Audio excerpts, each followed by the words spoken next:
Hello and welcome to Game Changers. My name is Tabitha Muthoni, and today we talk matters. Telehealth and health innovation. Now, according to the World Health Organization on the African Regional Health Report, the health of the people is the first report to focus on the health of the 738 million people lying in the African region of the World Health Organization. Now, while acknowledging that Africa confronts the world's most dramatic public health crisis, the report offers hope that over time, the region can address the health challenges it faces. Now, given sufficient international support. While drawing the world's attention to recent successes, the report offers a candid appraisal of major hurdles such as the high rate of maternal and newborn mortality overall in the region. Of the 20 countries with the highest maternal mortality ratios worldwide, 19 are in Africa, and the region has the highest neonatal death rate in the world. Then, there is the strain on African health systems imposed by the high burden of life-threatening communicable diseases coupled with increasing rates of non-communicable diseases such as hypertension, coronary heart disease rather. Now, basic sanitation needs remain unmet for many, and only 58% of people living in sub-Saharan Africa have access to safe water supplies. Non-communicable diseases such as hypertension, heart disease, diabetes, and are on the rise, and injuries remain among the top causes of death in the region. The report stresses further that Africa can move forward on recent progress only by strengthening its fragile health systems. And yes, thanks to technology, Africans and Kenyans at large can now access healthcare, doctors' telehealth, consult from a touch of a button. Now, today, to discuss on this progress, we have Visita, a health tech app, and joining in is Mr. Nana Frimpong, Vice President Africa, Visita. Mr. Nana, how are you? Doing well, thank you. Very, very nice to be on this program. Great. So great to have you here. So, Nana, let's look at the role that Visita is tailored to perform. It's a health tech app tailored for Africa and Kenya, to say. But what role does it seek to perform? So I'll take a step back and explain what Visita is about. As a company, our objective really is to expand access to healthcare within emerging markets using our technology platform. And so our mission really is to ensure that patients are able to access their healthcare needs via the Visita platform. In Kenya, our current offerings are around telehealth and facilitating in-person consultations. And so what we do really is make it easier for patients or people to actually find and book the doctor nearest them using a medium that works for them, whether it's via teleconsultation or an in-person appointment. So why is the interest on Kenya and not any other African country like Nigeria or Ghana? You're from Ghana. Why not Ghana? And yeah. Great question. So we currently actually are in two countries. We are in Nigeria, in West Africa, and in Kenya, in East Africa. You know, Kenya is a very unique country on multiple levels, especially when it comes to technology. I think that Kenya is distinguished in terms of its ability to take technology and proliferate it across the country to the point where even in the fintech world, Kenya is a leading country and that has made mobile money, for example, through M-Pesa popular globally and has helped the world realize the benefits really of mobile money, especially now during Corona where people don't want to even exchange cash. For me, if you're thinking about expanding into the East Africa region, Kenya has all of the ingredients that make this a useful initial test case. Number one, it has a pretty sizable population of over 50 million people. Number two, some of the best internet connectivity on the continent is available in the country. Number three, you also have a health system that is making very important strides and have made very important strides over the past few years in the primary care area but continues to improve in the secondary care area. And I think taking all these pieces into account, that creates sort of the benefits or the foundation that we can build on. In terms of the problems that we're solving, in Kenya also, one of the things that is an emerging challenge is the fact that you have very few doctors overall. There are other cadres, such as clinical officers, medical officers, and the like that support with healthcare.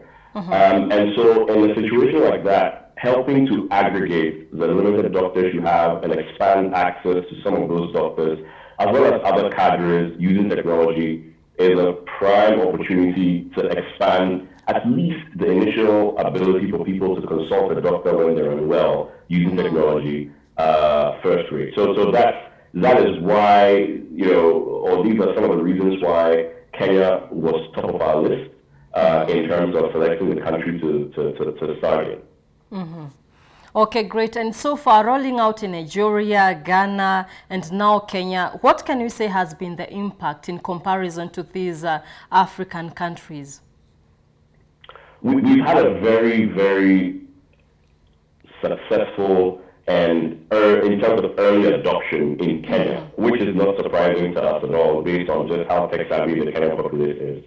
So, for example, to date, we've seen almost 3,000 patients, or over 3,000 patients that have used the application in less than the 4 or so months that we very quietly launched in the market. We didn't do anything loud or fanfare. We tested it by just basically registering a number of very strong Kenyan doctors on the application, and then going online and having patients just basically get access to these doctors' schedules, book them, and then be able to go and see them when they need to, or if it's a telehealth consultation, schedule the appointment, and then when it's time for the call, they receive a link, they click on the link, and they're in the virtual consultation room with the doctor. It's been a very successful soft or quiet launch in Kenya.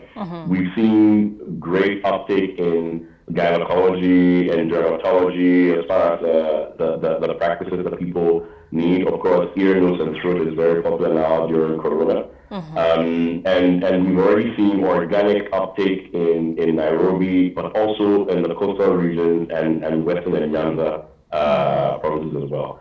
The thing that has been most interesting for me is that I have also seen, not in overwhelming numbers, but initially very small but promising numbers of people booking Kenyan doctors, for example, from Burundi, from Tanzania, and from Uganda.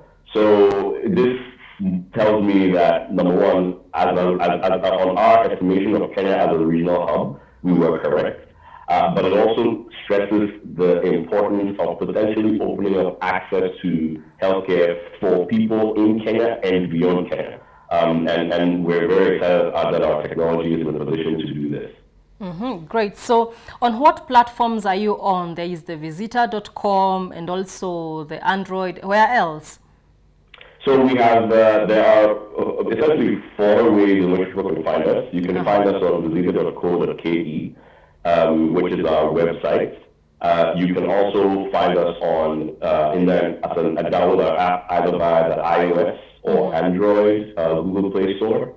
And then we also have a call center that people can essentially reach out to and have essentially have a consultation and have somebody within the call center call a doctor on your behalf to help you, or book a doctor, quite frankly, on your behalf. So that you can also, access the application that way. So when it comes to calling this doctor or call a doctor, how timely is it? Because at times there are applications where you make a call or you probably say you need a gynecologist, and there isn't that timeliness when it comes to the response. So how does that work on the timeliness of the response to the patient? So this is something that is really important, and it's actually something we're working on. So currently, the way we set up is we don't have yet a doctor on demand, so to speak. We allow patients to go into our application, whether it's via telehealth or sort of the in-person, in-clinic consultation, to schedule an appointment with a doctor based on their availability and the doctor's availability. That way, at the appointed time, whether it's 3 p.m. on a Friday afternoon, the patient is aware that if they show up in the virtual consultation room for telehealth or at the doctor's clinic, the doctor is going to see them at the appointed time, plus or minus a few minutes for admin work if necessary, paperwork, that type of thing. We will be working, however, on an on-demand product, also for release in the Kenyan market, where essentially we expect that we keep waiting time to a minimum, maximum 3 to 5 minutes, if not even shorter. But that's something that we're due to pilot early next year. Okay, great. So, you know, the medical field in Kenya is quite big, it's large. So what are some of the hospitals that probably you're working with, and also probably medical practitioners? There are those doctors who are, you know, they have specialized on something, they're working on a freelance basis, they've employed themselves. How is that working for you with the doctors here and hospitals as well? So we've had a very warm reception from a lot of the Kenyan doctors. Currently there are about 700 of them on our platform, and so I can't name them all. A few that come to mind are Dr. Soti, and a couple of others in sort of the gynecological field. We have them in ENT and dermatology, etc. As far as the hospitals that are working with us currently, we've got Karen Hospital as one of our partner hospitals, Oasis, the Oasis Hospital Group. We've also got Radiant Hospital, King David. There are a number of hospitals that have actually signed on, and as well as smaller clinics and polyclinics that we work with. And I encourage people to go to the Vita website or to download the app to explore the range of health providers, both individual and institutions or entities that are partnered with Vita in Kenya that they now have access to our application. Okay, great. Now let's come to challenges. Every application has its own challenge, and being a telehealth that is coming up or is already out there, what can you say are some of the challenges that you've faced, and how have you tackled them, especially here in Kenya?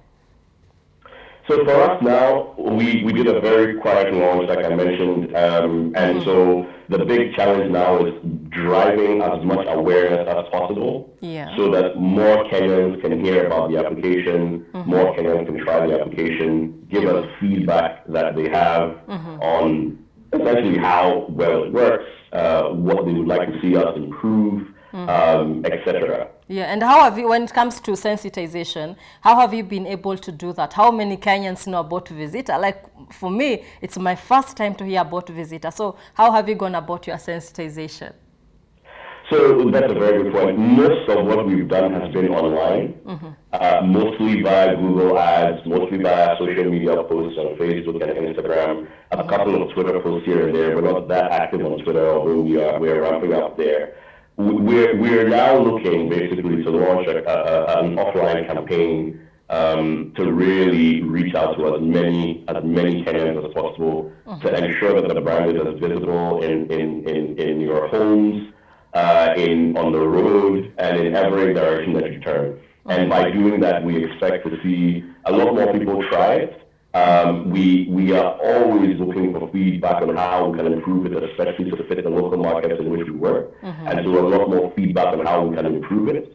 And then with other feedback, obviously continue to improve the product to meet the needs of Kenyans. Yeah. Currently, we have on an annual basis across all the countries we work about 6 million users. So we hope to grow that number even more in Kenya as we continue to increase awareness that people have of the application and how it can benefit them and their families. Okay, so probably let's continue and look on some of the other challenges that probably you have experienced from this application and also business-wise for you. I'll tell you a funny story. So one of the biggest challenges we had initially was the fact that a lot of doctors were very, very suspicious about patients reviewing them on the application. Because, to a large extent, a doctor is a very highly trained, highly skilled individual in a specialty or specialization that not many people have a lot of experience with.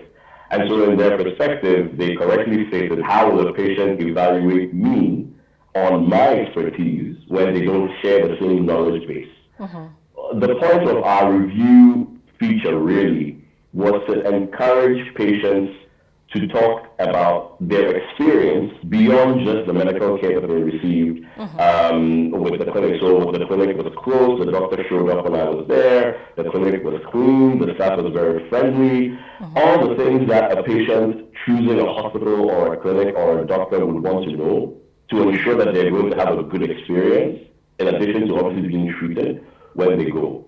And so ultimately, the doctors now are a lot more sort of amenable to this particular feature, because they also see that it's a way for patients, for them to get even more patients, because patients see that they see the reviews and they say, oh, this is a great doctor, I'm now going to go and use their service.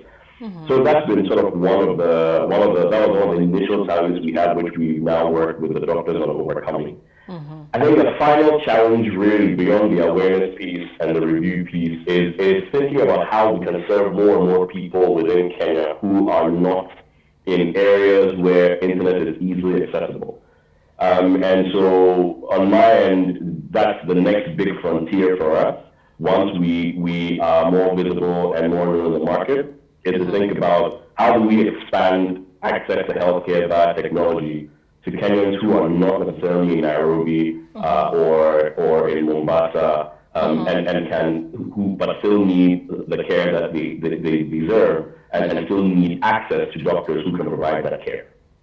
Okay, so when there's always a strain when it comes to African health systems, Mr. Nana. So let's talk partnerships. What sort of partnerships are you seeking to probably work on so as to make your application firm and probably give the results that you are really looking for in Kenya and Africa as a whole? I think that's a great question. We're looking at some strategic partnerships in the following areas. You know, our first job is to bring doctors and patients together. We can't do that without the payers, i.e. the insurance companies. And so we're looking, obviously, at, in addition to bringing on board more doctors and more hospitals, partnering with some insurance companies to expand the base of patients who have access to doctors that are either working with these insurance companies as part of their panel, or who accept insurance from these doctors. We think that will make the journey even more seamless for patients and reduce the out-of-pocket burden for a number of them. Obviously, the government of Kenya, I think, is paramount in terms of ensuring that we are aligned with the vision of the Ministry of Health and the government as a whole, aligned on the universal health care and sort of the National Health Insurance Scheme objectives.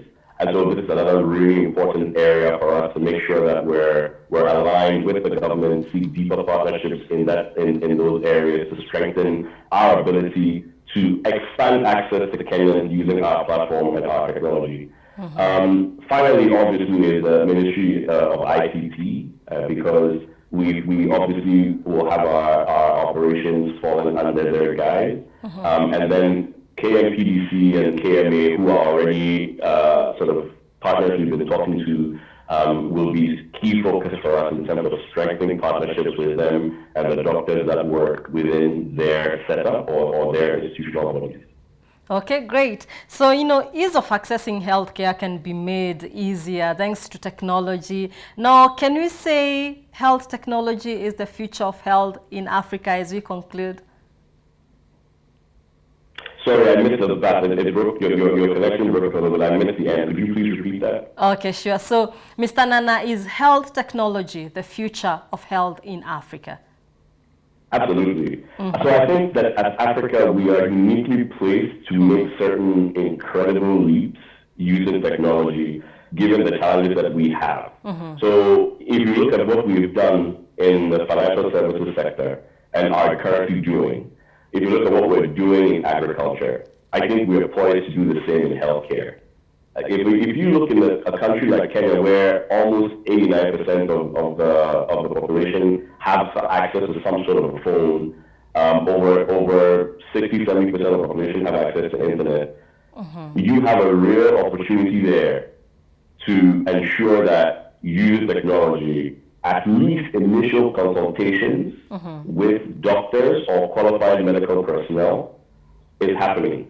A lot of challenges that we see due to healthcare sort of worsening of symptoms, etc., stem from patients who sometimes either choose to self-medicate when they're not well because the cost of care is too expensive, or they go to a pharmacy and they buy drugs immediately based on what they believe to be their initial symptoms. And you can't really blame them, right? Because if healthcare is either accessible or too expensive, prohibitively expensive, I'm going to do the best I can to ensure that I get the care that I need. And so I think for us, what we aim to do, and I think what a lot of our peers in the technology space aim to do, is expand access, hopefully by expanding access, reduce costs, and by doing that, encourage people to have healthier health-seeking behaviors, which will result in increased life expectancy for all Africans, as well as increased productivity. Okay, great. So thank you very much, Mr. Nana. Great to have you on the show today. Oh, it was my pleasure. Thank you very, very much, and all the best with the rest of the year. Thank you. So there you have it, Mr. Nana Frimpong, Vice President, Africa Visitor, on ease of accessing healthcare by the use of Visitor, a health tech application. We take a short break right now. We'll be right back with more.